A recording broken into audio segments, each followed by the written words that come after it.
The story opens in Madrid, where we first meet Juana as a little girl, laughing and fooling around with her brother while their father sits nearby, snapping photos of them.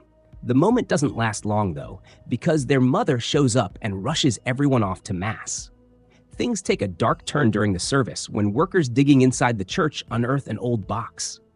Inside it sits a wooden demon carving, and the sight of it shakes everyone who sees it. From that point on, the young children, along with a teenage boy, start experiencing something deeply wrong. They all begin seeing and sensing the same evil presence, and the longer it lingers, the worse its grip on them becomes. At a church gathering, Juana and her friends decide to pull a prank on one of their classmates, telling her there's a tag sticking out of her dress. The girl slips off to the bathroom to deal with it, scissors in hand. And that's where everything goes horribly wrong.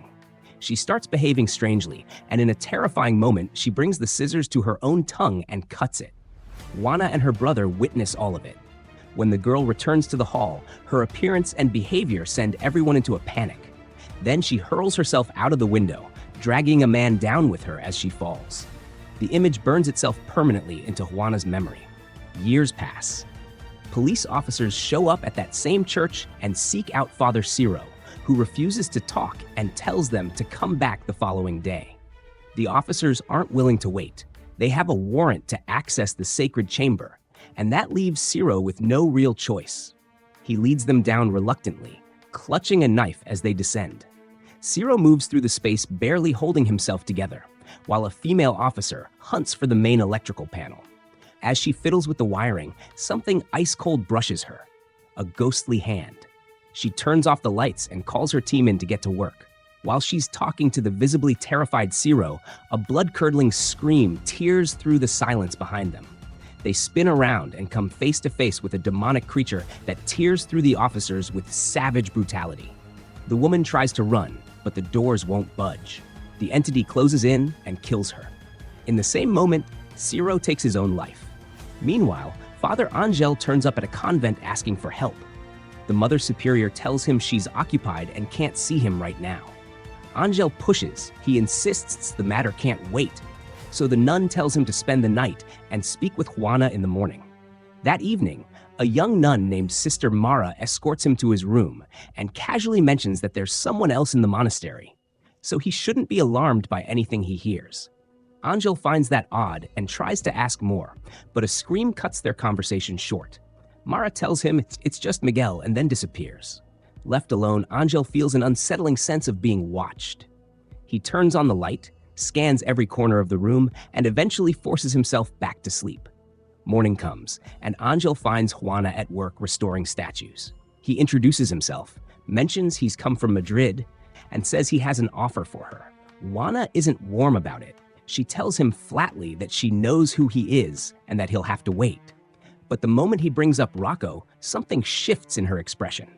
He tells her the work involves St. Simeon Church. She asks what he knows about the place, and he describes it as one of the oldest churches in the city. She counters that it's surrounded by disturbing legends and makes clear that she deals in rationalist architecture, the absolute opposite of what that place represents. She's still not convinced until Angel reveals that 4 people have died there, including the priest. Learning of Ciro's death hits her hard, and she agrees to help. As she packs her things, Mara appears and asks to come along, insisting she can be useful. Juana shuts her down immediately, telling her she has no idea what's inside that church. Mara doesn't give up, and eventually Juana relents and brings her. As they head out, Angel asks Juana what exactly her issue with this place is. She tells him quietly that she got married there. He doesn't quite know what to say to that. The group meets up with Rocco, who wastes no time getting to the point.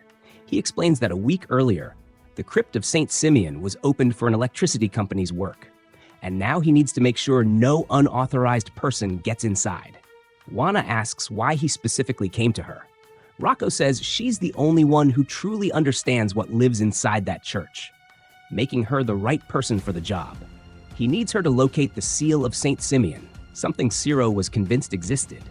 He also needs solid proof that it's down there, so he can launch an official proceeding. If they come up empty, the municipality will move forward with construction and the church will be lost entirely. Rocco then shows them a scale model Ciro had built in secret. He explains that Ciro believed St. Simeon Church was a doorway to the underworld, and that what lies beneath is far larger than what's visible above, like an iceberg. He also mentions that Ciro left a message, and he hands it to Juana. Before sending them off, Rocco directs them to Father Cuenca, who lights up the moment he sees Juana. He pulls her into a hug and tells her he's sorry for dragging her into this, but he had no other option. At the library, Juana and Mara dig through the church's history, old documents, religious records, trying to make sense of the seal and whatever is lurking beneath the building. In the middle of all this, Juana runs into an old-school friend, Esther, who works there and immediately offers to help. When Mara asks for maps of the Madrid bombings, Esther heads off to fetch them. Returning to her seat, Mara catches a glimpse of a nun dressed in white and practically jumps out of her skin. The next morning, Juana and Angel stop by an antique shop to pick up a specialized camera, one that can capture details invisible to the naked eye, then head back to the others.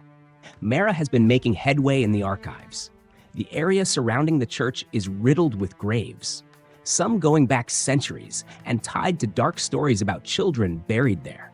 In the middle of going through files, she pulls out a photograph. Cuenca recognizes it immediately. Those are his friends, he says, including Father Ciro, photographed the day they discovered the statue in the crypt. As it sinks in that he's the only one of them still alive, grief settles over his face. Out of nowhere, a strange man barges into the restaurant carrying a box. He walks straight up to their group and tells them they're being watched, that whoever is in that church knows they're there. Then he looks at Juana, sees something hovering above her, and the fear on his face is immediate. He bolts out the door. Seconds later, a crash. They rush outside to find the man has been run over. Back inside, Cuenca opens the box the man had brought by and the whole group recoils. Inside is something that looks disturbingly like a child. Juana notices Mara has gone quiet and asks her if she regrets coming. Mara says no and turns the conversation to Juana's husband. Juana opens up and tells her everything. Saul had been possessed by a demon. Cuenca and Rocco had attempted multiple exorcisms, none of which worked. The situation deteriorated steadily until the day Juana found him after he had swallowed poison. He asked her to let him rest. She had no choice. She also talks about her brother, Miguel, how it started with what seemed like night terrors, and how over time it became something far more sinister. Miguel would appear in two places simultaneously, as if he existed in two realities at once. No one could explain it, and no one could stop it from getting worse. By the time Juana finishes speaking, tears are streaming down her face. She drifts off to sleep, and Mara stays close, trying to offer what comfort she can. The next morning, the team goes back to the church. Everyone can feel the weight of the place. They make their way down into the sacred chamber, and Cuenca points out a grave, though he says it's a fake, since nobody was ever actually buried there. With some effort, he pushes the marble slab aside and reveals that someone deliberately concealed a passage underneath. He tells everyone to stay together before they head down. It's the only way they'll make it through. They move through the tunnels until they come across fluorescent paint markings on the walls. Juana asks Angel to record everything to send to Rocco, and points out that this type of paint wasn't manufactured until 1980, so it's far from ancient. A little further on, she falls slightly behind the group. The entity closes in, whispers something in her ear, and her flashlight explodes. The others turn back to check on her. Then they press forward.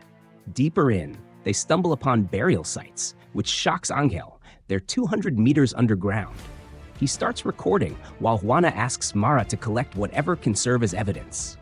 While Mara is photographing, one of the figures reacts to the beam of Angel's flashlight, and he nearly comes apart with fright. Cuenca, staring at them, says these are not burial sites. They're demons. Looking up, they notice a strange drawing etched into the ceiling of the cave. Angel says they need to find the seal and get out. Cuenca, breathless, says that Ciro was right all along. Then they hear a sound, follow it, and find it. The seal is real, and it's right there in front of them. Angel tries to read the inscription, but it's in an ancient language none of them can decipher. Mara suggests taking the seal with them to study it properly. Juana objects, but Mara is persistent and eventually wins the argument. The moment they lift the seal from its place, something in the air changes. A deep, unsettling shift, and the ground starts to shake. Angel says they've released it.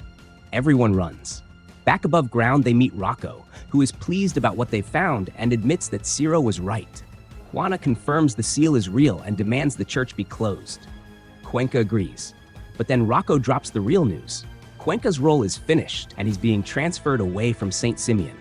Juana asks what happens now. Rocco tells everyone to leave. He wants to speak with his nephew alone.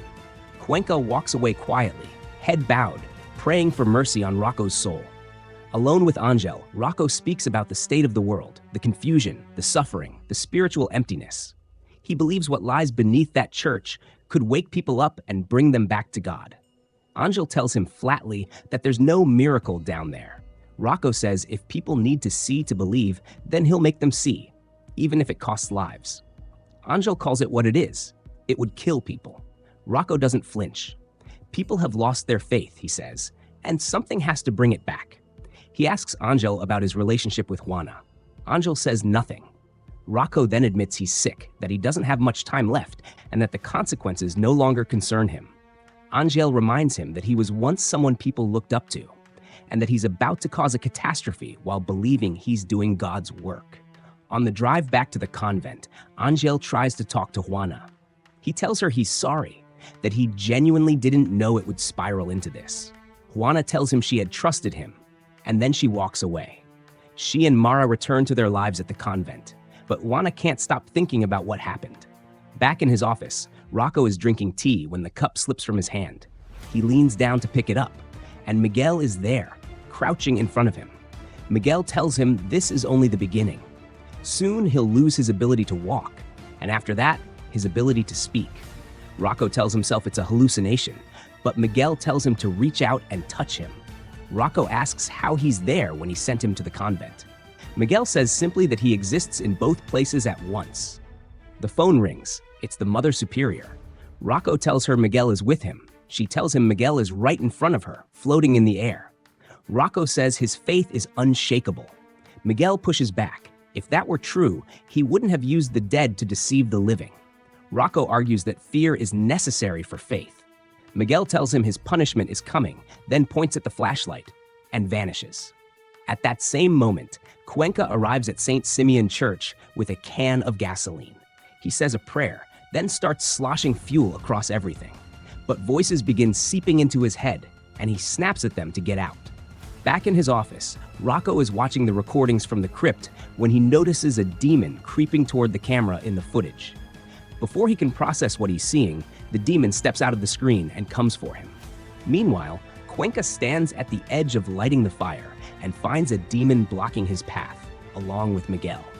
The nun dressed in white seizes Cuenca and drags him somewhere else entirely. Juana panics when she learns her brother has gone missing. Mara tries to calm her down, but Juana is certain they've taken Miguel to the church. She refuses to wait and demands help to get him out. When she arrives at St. Simeon, Angel is already there. He tells her Cuenca and Rocco are dead and that they have to act fast to stop whatever is happening inside. Juana wants to go straight in, but Mara points out that the police aren't going to let them through the front. Angel has another way. He pulls up a photo on his phone showing an entrance Ciro had found previously, accessible through the sewers. They head to the library, where Juana calls in the favor Esther had promised, asking for the sewer maps of the church. Esther agrees, pulls the file, finds the closest match to the image, and warns them that the area was sealed off after an unexploded bomb was discovered down there. They locate the entrance and drop into the tunnels. On the way, Mara spots a bomb directly in their path and stops everyone cold. They examine it carefully and determine it's inactive, then keep moving. Eventually, they find the passage leading into the heart of the demon's domain. Juana decides to go the rest of the way alone, and Angel helps strap her in and lower her down. Before they can finish, strange sounds erupt from somewhere beneath them. Once she's down, Juana moves through the dark while voices press in from every direction. Then demons come at her, fast and relentless, but she manages to slip away. The spirit of Saul appears and stands in her way. Juana tells it plainly that this isn't her husband, he's dead, and she demands they release her brother. The demon, wearing Saul's face, tells her Miguel belongs to them now and will never leave. Then the nun in white appears and takes control of the moment, pushing Saul back. Juana keeps searching, and when she finally finds Miguel, what she sees breaks her. He's completely in the grip of the entity. The demon then shows her all the souls it has claimed over the years, people who mattered deeply to her, and the grief of it nearly drops her to her knees. With nowhere left to go, she opens her Bible and begins to read aloud, fighting back against the darkness with the only thing she has left. In that moment, Cuenca's voice surfaces from somewhere inside the chaos. He tells her he will always be with her, and that faith alone is enough to overcome even death.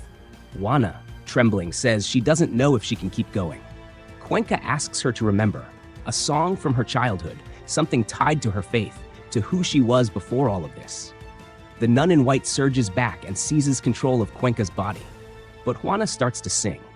She sings to Miguel, and slowly, piece by piece, the possession releases him. He comes back to himself. Juana can barely hold it together when she sees him standing there, whole again. Miguel looks at her and tells her she has to leave. He says she needs to live for both of them because he is staying. He knows this place now, knows how to keep these things contained. He explains that the nun in white doesn't belong to their world and that he knows how to send her back.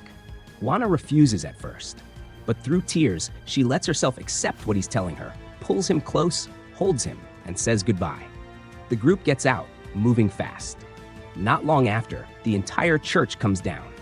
The next day, the new official taking charge of the situation accepts the story being put forward. A gas leak caused the destruction. He decides to sell the land and thanks them for bringing the matter to a close. In the end, Juana and Angel leave everything behind and choose to be together.